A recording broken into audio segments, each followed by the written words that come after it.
Nggak gitu gimana? Nggak gitu. Asal lo tahu ya deh.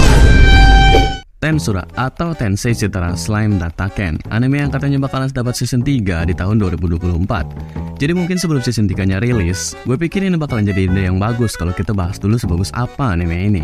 Nanda? Mau itte shimau no ka? Ya halo semua, welcome to V Channel, channel gaji dengan host Norep yang ngebahas apapun yang dia mau. Kembali lagi di konten gaji lainnya. Kita sering lihat lah ya anime-anime isekai yang sering rilis di tiap tahunnya. Dan bisa saja anime-anime isekai yang baru rilis ini bagus atau mungkin malah jelek. Walaupun sebenarnya menurut gue anime isekai itu jarang ada yang bagus.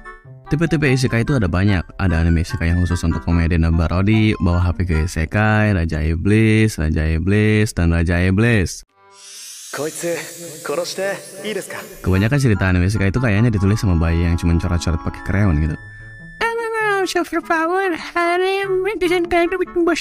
Sambil nempel popok bekas tai mereka ke coret yang tadi. Berdasarkan judulnya, beberapa dari kalian mungkin akan bertanya-tanya, maksudnya apa sih bang? Jadi gini, walaupun Tensura melakukan sesuatu yang gak jauh berbeda dari anime isekai fantasi lainnya, kayak harem, Raja Iblis, yang kayak gitulah, Tensura ini melakukan semua hal itu dengan rapi, tersusun, dan teliti, dengan plot yang gak cuma modal hayalan autornya doang. Tamura! 家のパソコン、ハードディスクの中身、風呂に沈めて完全に消去してくれ。 Anime ini menceritakan tentang Satoru Mikami, seorang pekerja kantoran berusia 37 tahun dengan kehidupannya yang biasa dan masih gak punya pacar. Kayak siapa? Iya, kayak lu. Dia meninggal saat ditikam saat mencoba menyelamatkan temannya dari seorang random. Saat mendekati ajalnya, dia dibawa ke dunia ajaib di mana dia terakhir kembali sebagai makhluk slime dengan kemampuan yang unik. Ceritanya kalian pasti udah tahu, karena semua anime isekai itu plotnya gitu-gitu aja gitu. Orang ditusuk terus mati, lalu reinkarnasi ke dunia fantasi sebagai slime overpower yang dikasih giveaway skill yang luar biasa, yaitu Google. Oke Google, carikan saya cara menjadi Raja Iblis Norut Pork 100% tahun 2023. Hal yang membuat Tensura lebih unggul dari anime isekai lain itu bukan karena anime ini yang mencoba untuk menjadi lebih berbeda atau membawakan sesuatu yang baru ke genre isekai. Karakter utama kita memiliki kemampuan yang membuatnya menjadi salah satu makhluk terkuat di dunianya, dan para ciwi-ciwi pada mendekat. Kayak karakter utama isekai lainnya, nggak ada hal yang benar-benar baru atau berbeda dibandingkan dengan anime isekai yang sering kita lihat. Tapi Tensura ini memiliki plotnya yang dibuat dengan rapi. Dohou mo fukumete, tsumi yo. Omae wa yokubari da. Karakter dalam Tensura juga sangat terbentuk dengan baik dan menyenangkan. Rimuru ini bukanlah sebuah karakter yang dibuat sama tipe orang yang berpikir kalau mereka itu bakalan kelihatan keren kalau mereka mendominasi atau melukai orang lain dengan kekuatannya. Terlepas dari kemampuannya, dia lebih memilih untuk mencoba berdamai dan berteman dengan makhluk apapun itu.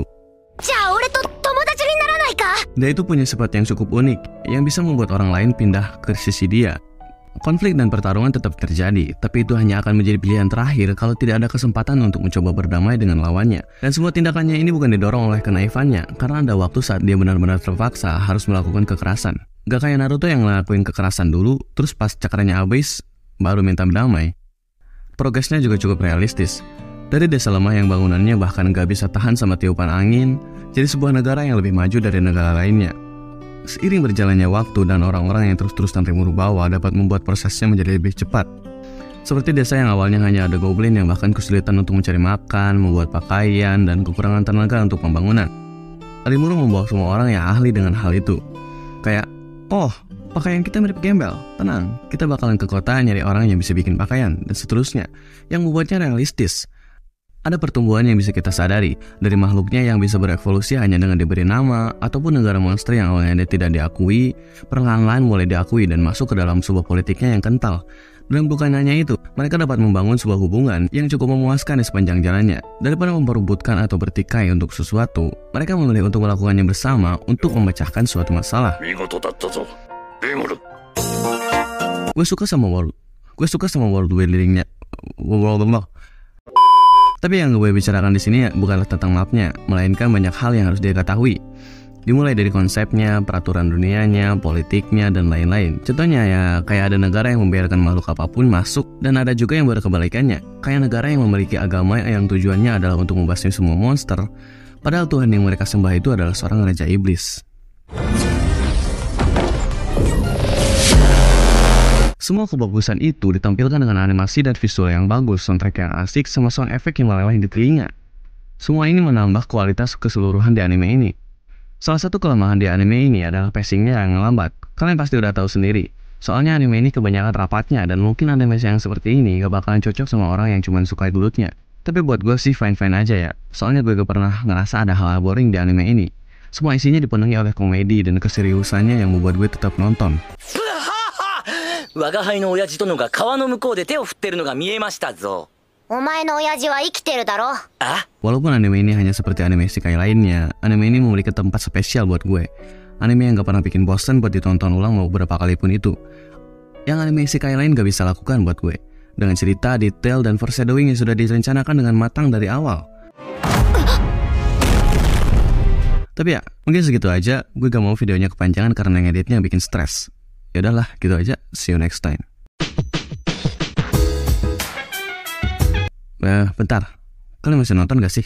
Gue cuma mau bilang terima kasih buat kalian yang udah nonton sampai habis. Dan terima kasih juga buat kalian yang udah nonton konten-konten gak jelas gue. Dan support kalian benar-benar membantu gue untuk berusaha lebih baik lagi. Gitu lah, gitu aja. Bye-bye.